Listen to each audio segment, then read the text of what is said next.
와, 요트를 타고 푸른 바다를 항해하는 것보다 더 좋은 게 뭐가 있겠어요? 얼굴로 소금기 머금은 바람이 불어오고 발밑에는 파도가 갑판을 흔들고 저는 난간 위에서 토하고 하지만 잠깐만요. 이런 폭풍이 오고 있네요. 하지만 당황하지 마세요. 여기서 안전하게 빠져나갈 수 있는 전문적인 팁이 몇 가지 있어요. 1. 미리 대비하세요. 제대로 된 장비 없이 바다에 나갔다가는 문제가 생깁니다. 그래서 항해를 시작하기도 전에 폭풍과의 싸움을 시작해야 하는 거예요. 탑승할 모든 사람의 몫에 구명조끼가 충분히 있어야 해요. 이건 절대적인 의무입니다. 또한 비상 무선 표지판과 모든 이동 가능한 물체를 고정할 수 있는 고정 장치가 있다면 좋겠죠. 만약 뭔가가 날아간다면 그 물건은 바다로 사라져버릴 뿐 아니라 누군가를 다치게 할 수도 있습니다. 2. 신호를 읽으세요. 주차 금지? 아니, 그거 말고요. 최근에 여러 날씨 상황들은 여러분에게 곧 무엇이 다가올지 분명히 경고해 줄 거예요. 바다, 구름, 해류를 읽는 방법을 배우고 항상 기압계를 주시하세요. 공기압의 변화는 여러분에게 뭔가 불쾌한 것이 오고 있다는 것을 알려주는 숨길 수 없는 증거들입니다. 이 모든 것들을 계속 추적하면 폭풍을 피할 수 있을 거예요. 3. 해안으로 향하세요. 만약 다른 모든 것들에 실패하고 폭풍이 다가오는 게 보인다면 가장 가까운 땅을 찾아 가능한 한 빨리 그곳으로 항해하세요. 근처에 항구가 있으면 안전하게 배를 댈 수 있으니 가장 좋겠지만 아무것도 없다면 평평한 해안지대가 도움이 될 거예요. 하지만 이미 폭풍에 휩싸여 있다면 강풍을 휘젓고 나아가는 것보다 탁 트인 바다에 머무는 것이 더 안전할지도 몰라요. 그리고 만약 그런 일이 생긴다면 4. 한 곳에 머무르세요. 폭풍에 천천히 다가갈수록 조종을 하기가 쉬워집니다. 하지만 속도는 배의 무게, 바람과 파도의 심각성, 그리고 여러분이 얼마나 준비를 잘했는가에 따라 크게 달라져요. 배 위와 안에 균등하게 배치되어 있는 밸러스트가 충분하다면 바람의 장난감처럼 날아갈 확률은 낮아질 거예요. 그리고 바다 닻이 있다면 그걸 쓰세요. 배를 안정시키는 데 도움이 될 거고 상황을 더 잘 통제할 수 있게 될 거예요. 하지만 닻이 없다면 줄이 달린 양동이도 도움이 될 거예요. 5. 상황에서 바람을 제거하세요. 폭풍우를 겪는 동안 가장 나쁜 적은 바람이에요. 바람은 여러분을 세게 때릴 것이고 바람이 만든 파도 역시 큰 펀치를 날릴 거예요. 오른쪽 턱 한 방! 로키가 쓰러집니다. 어쨌든 그래서 할 수 있는 한 바람을 피해야 되는 거예요. 돛이 있는 배라면 폭풍우를 피해갈 수 없다는 걸 깨닫는 즉시 돛을 제거하세요. 거대한 천조각이 펼쳐져서 여러분 주위에 괴물 같은 바람을 잡고 있는 모습을 상상해보세요. 최선의 경우엔 돛을 잃을 거고 최악의 경우에는 배 전체를 잃게 될 거예요. 6. 파도를 끊으세요. 여러분이 통제를 하는 상황에서 돛도 접었고 바다 닷도 배치했다면 배의 위치를 접근하는 파도와 바람의 15도로 조정하세요. 이렇게 하면 뱃머리가 바람과 파도를 끊어 약하게 만들 거예요. 만약 바람을 향해 곧장 가면 앞쪽에서 맹렬한 파도가 몰아칠 수 있어요. 측면 타격은 더 위험합니다. 왜냐하면 면적이 더 넓고 물이 들어올 위험도 있고 배가 전복될 위험도 있거든요. 7. 계속 숨어 있어야 합니다. 당연한 말일지 모르겠지만 여전히 가장 좋은 기회는 최악의 경우를 피하는 데에 있다는 것을 말해야겠네요. 선실이나 화물실이 있다면 선 내에 있는 모든 사람들에게 그 안에 숨으라고 말하세요.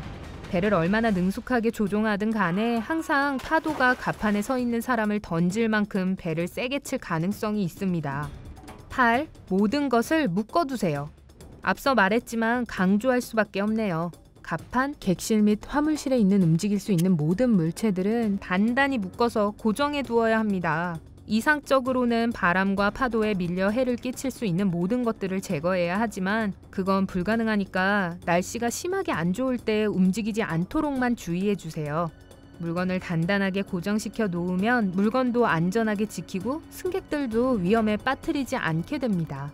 9. 자신을 눈에 띄게 하세요. 폭풍우가 치는 동안 폭풍 구름의 비와 어둠 때문에 여러분의 시야는 많이 줄어듭니다. 그리고 배가 작고 이 시점까지 모든 것을 제대로 해냈다 하더라도 근처에 누군가가 이 영상을 보지 못해서 당황하고 있을 가능성은 항상 있어요. 알다시피 그들은 여러분들로부터 불과 수십 미터 떨어진 파도를 가로질러 질주할 수도 있어요. 그리고 충돌이 일어날 상황을 둘 중 누구도 인식할지 못할지도 모르죠. 그러니 최대한 눈에 잘 띄도록 하세요. 불을 켜고 규칙적으로 경적을 울리세요.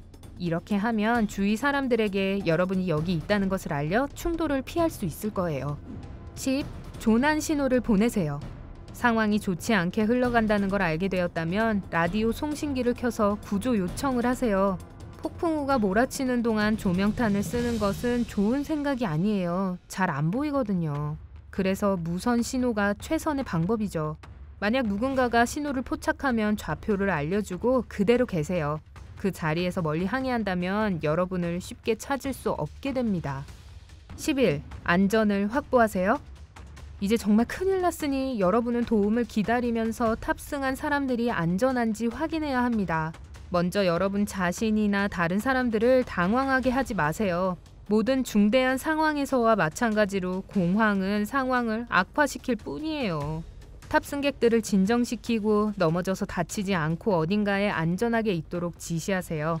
승무원들이 있다면 그들과 함께 여러분은 배를 통제하면서 최대한 오래 떠 있도록 해야 합니다. 그렇게 오래 유지하면 할수록 구조될 확률은 높아집니다. 하지만 최악의 경우에는 배를 버려야 해요. 그러면 12. 같이 떠 있으세요. 네, 배는 전복됐고 여러분은 목숨을 구하기 위해서 물속으로 뛰어들어야 했습니다. 먼저 모두 똑같이 행동했는지 확인하고 머릿수를 세야 합니다. 말할 필요도 없이 폭풍이 닥친 이후로 여러분 모두 구명조끼를 입고 있어야 합니다. 하지만 만약 누군가가 주의하지 않았다면 떠다니는 물체를 찾아주고 거기에 매달리도록 도와주세요. 배가 아직 떠 있다면 가장 좋은 길은 다시 배로 헤엄쳐서 배 위로 올라가는 거예요. 물에 있으면 저체온증이나 체온 손실을 일으킬 수 있는데 그건 매우 위험합니다. 만약 배가 가라앉았다면 물에 떠 있되 선 헤엄을 치지 마세요. 선 헤엄을 치면 필요한 에너지를 더 빨리 소비하게 되니까요. 그러니 말 그대로 잠자코 있어야 합니다. 13. 도움을 기다리세요. 이건 자명한 건데요. 성급하게 행동하지 말고 마음을 진정시키고 다른 사람들을 도와주세요. 물에 떠 있는 동안 모두 뭔가 붙잡고 기다리세요. 만약 폭풍이 아직 가라앉지 않았다면 기다림은 끔찍할 수 있지만 사실 달리 할 게 없어요. 물론 주위로부터 할 수 있는 한 많은 관심을 끌어모아야 해요.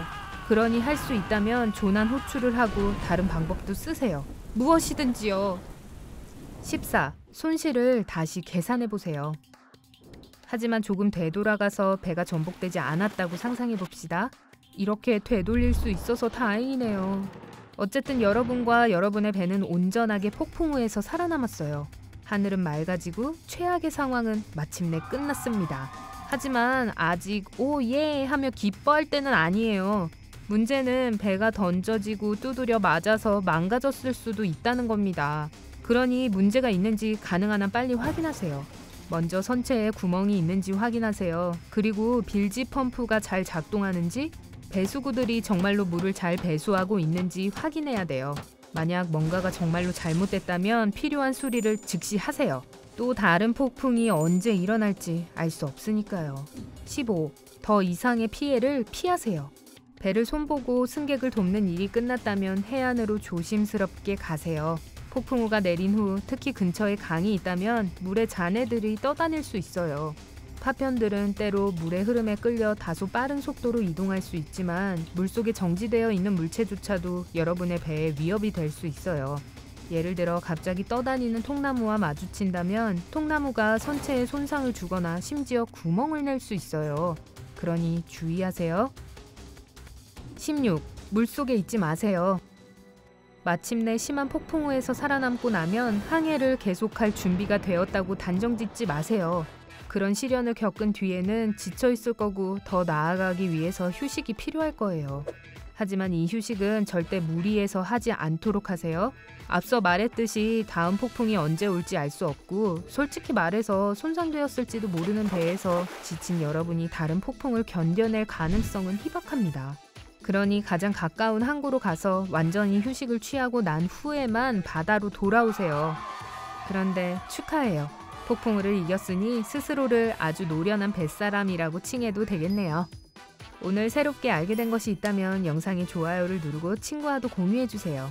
그리고 여러분이 좋아할 만한 다른 영상들도 많답니다. 왼쪽, 오른쪽 중 하나를 클릭하고 즐겁게 감상하기만 하시면 돼요. 밝은 면과 함께 하세요.